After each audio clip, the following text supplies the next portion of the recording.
पंजाब हुकूमत सूबे में अमन अमान लाइ फ़ौज तलब करे वरिती आहे।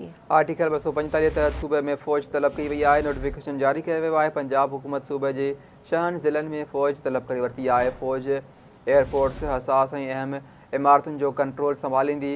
अहम ख़बर आहे, पंजाब हुकूमत सूबे में अमन अमान लाइ फ़ौज तलब करे वरिती आहे।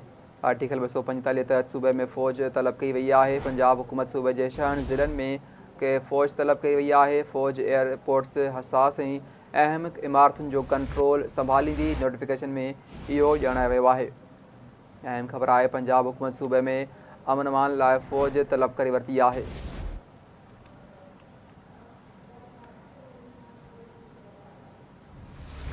अहम ख़बर खां के आगाह कयूं पिया। पंजाब हुकूमत सूबे में फ़ौज तलब करे वरिती आहे। आर्टिकल 245 तहत सूबे में फ़ौज तलब कई वई आहे, जंहिंजो नोटिफिकेशन भी जारी कयो वियो आहे। पंजाब हुकूमत सूबे जे 6 ज़िलनि में फ़ौज तलब करे वरिती आहे। फ़ौज एयरपोर्ट्स, हसास ऐं अहम इमारतुनि जो कंट्रोल संभालींदी। नोटिफिकेशन में इहो चयो वियो आहे। अहम ख़बर अवां सां शेयर कई पिया। पंजाब हुकूमत सूबे में अमन अमान लाइ फ़ौज तलब करे वरिती आहे।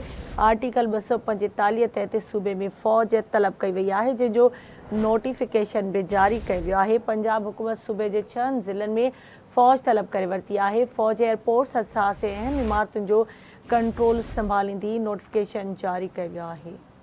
पंजाब हुकूमत सूबे में अमन अमान लाइ फ़ौज तलब करे वरिती आहे। आर्टिकल 245 तहत सूबे में फ़ौज तलब कई वई आहे, जंहिंजो नोटिफिकेशन जारी कयो वियो आहे। पंजाब हुकूमत सूबे में जे 6 ज़िलनि में फ़ौज तलब करे वरिती आहे।